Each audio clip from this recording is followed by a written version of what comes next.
Okay, students, in the last some videos, I mentioned you about some of the relevant vocabulary and some other details that will help you writing your analytical paragraph. So, out of these things, one I have picked over here the vocabulary. तो देखिए ये बिल्कुल starting में जो introduction में आप डाल सकते हैं वो पेज आपको यहाँ पे नज़र आ रहा है। कितनी तरीके से आप उसको बता सकते हैं। देखिए फर्स्ट में अगर मैं आपको दिखाऊं यहाँ पे ये जो येलो में आपको नज़र आ रहा है द मतलब एक डिटर्मिनर आपने लगा दिया, ठीक है, एक आर्टिकल का आपने यूज़ कर दिया। The diagram, the table, the graph, the illustrations, ठीक है, इलस्ट्रेशन मतलब जो आपके सामने describe, the map, the process diagram, the presentation, the flow chart, the pie chart, the information, मतलब इनमें से कुछ भी आ जाए। क्या है ये?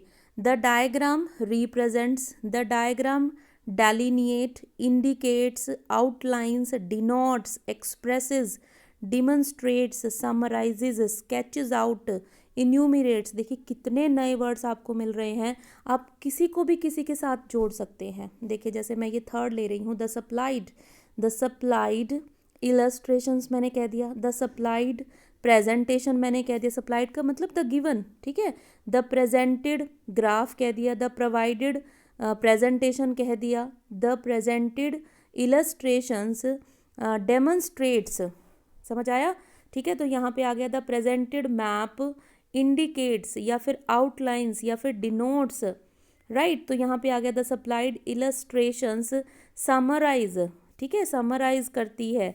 तो इस तरीके से आपको बिगिनिंग में इनको सबसे पहले इनको स्टार्ट करना है इंट्रोडक्शन में, समझ आ गया। ये आप यहाँ से इनको सेव कर लें, कॉपी कर लें, राइट करें, जो भी आपको इम्पोर्टेंट लगे आप इसको देखें। समझ में आ गया, ठीक है। अब देखते हैं दूसरा जो पिक है वो मैंने लिया है एक लाइन ग्राफ से। ये देखिए आप लोग इसको थोड़ा सा बड़ा कर लेते हैं।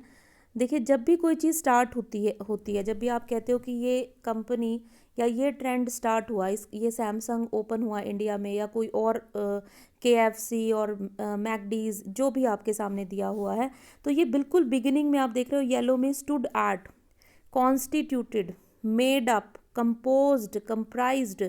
जैसे जैसे ये ट्रेंड बढ़ा, ये आप ऑरेंज ये जो येलो लाइन देख रहे हो, ये क्या कह रहे हैं कि इन्होंने अपना काम बड़ा, मैकडीज ने एक्सपेंड कर लिया अपने आप को, ठीक है, पूरे all over nation in India, means all over in India और moreover all over in world. ये डिपेंड करता है आपकी जो इन्फॉर्मेशन दी हुई है वहाँ पर कि कितना टाइम स्पैन आपको दिया हुआ है। The grew, the climbed, the rose, मतलब ये बढ़ रहा है ना, देखो आपको ये इंक्रीज होता हुआ नज़र आ रहा है। अब अगर इसका जो कंजप्शन है, इसकी जो मतलब इसकी जो ग्रोथ है वो एकदम नीचे आ गई, आप देखिए नीचे आने के लिए हमने क्या कहा, ये जो ब्लू नज़र आ रहे हैं, reduced, went down, decreased, dropped, declined, fail, ठीक है। और यहाँ पर ये जो नीचे दिखाई दे रहा है और ये लाइट जो ब्लू सा कलर है, ये क्या है, थोड़े के लिए, कि अभी वो जितना चल रहा था उससे थोड़ा ऊपर गया या थोड़ा नीचे आया, तो इसको हम कह सकते हैं मॉडरेटली, स्लाइटली, मिनिमली, स्लोली। भाई धीरे धीरे ये हो रहा था, धीरे धीरे कंपनी अपनी ग्रोथ कर रही थी या धीरे धीरे वो नीचे भी आ रही थी, लेकिन एकदम उसके बाद क्या होता है कि एकदम से इन्फ्लेशन आया, मतलब जो जो भी ब्रांड था वो एकदम से उसने बहुत ग्रोथ किया। तो देखिए एकदम से जब कोई चीज़ ऊपर जाती है, ग्रेजुअली नहीं, फिर वो शॉर्ट अप होती है एकदम से, जो एट वंस जो एक्शन हुआ, मतलब कि एक साल में उसने बहुत इनकम की। किसी भी प्रोग्राम ने, जैसे कोई टीवी का कोई प्रोग्राम है, द कपिल शर्मा शो, और कोई और इस तरीके का आपको जो भी दिया हुआ है, short up, sword, jumped, rocketed. देखिए ये जो एस्केलेटेड, सभी वर्ड आपने सुने हुए हैं, आप सब जानते हैं, डबल्ड, ट्रिपल्ड, क्वाड्रुपल्ड, ठीक है, ये सब इस तरीके से जो आपको ये मस्टर्ड ऑरेंज सा नज़र आ रहा है। उसके बाद वो कहता है कि फिर ये नेक्स्ट देखिए आप, ये एक जैसा चलता रहा काफ़ी काफ़ी टाइम तक।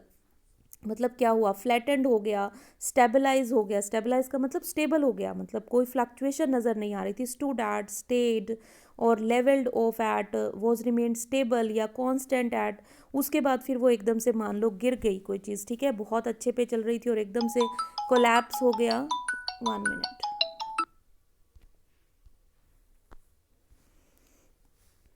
ठीक है।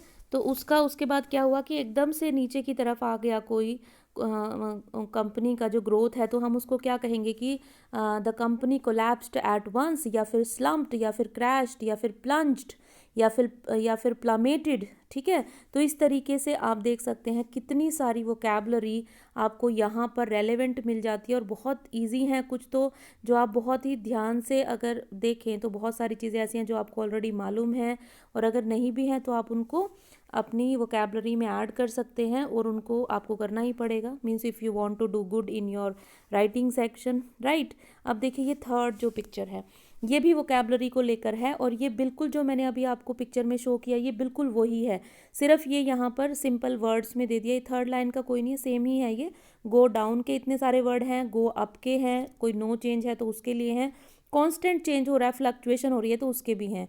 तो आप इनको कहीं भी नोट कर लें ज़रूर, जो आपके हैंडी रहे, जो चीज़ आपकी कोई नोटबुक है, वो जब भी आप अपना लिखने बैठें तो इनको अपने साथ रखें पेजेस को, और so that you can feel convenient to use all them, and means how much frequently you will use that much comprehensive the things will for you। ठीक है, और इसी तरीके से ये देखिए अब नेक्स्ट, ये भी बड़ा इंपॉर्टेंट है, ये है आपके फ्रैक्शंस, अप्रॉक्सीमेट डेटा और प्रोपोर्शंस के लिए।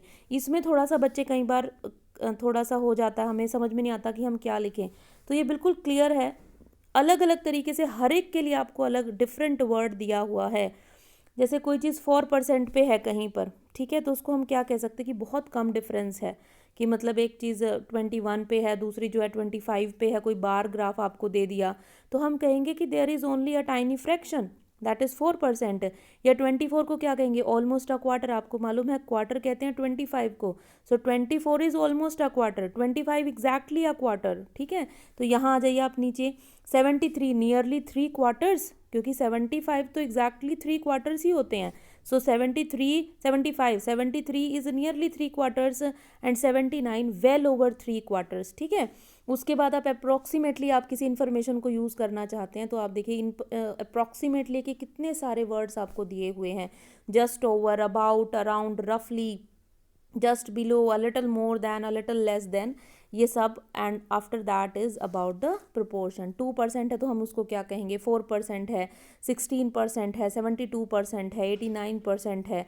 तो ये डिफरेंट डिफरेंट जो वोकैबलरी है एनालिटिकल पैराग्राफ में, that may be important for you, that not maybe, that is certainly it is important for you if you go with it very sincerely. So these 5 marks are not difficult for you students, it is going to be very easy, and I have put my all effort so that the topic can be comprehensive for you, but the thing will go only with your hard work, with your practice work, right? Thank you.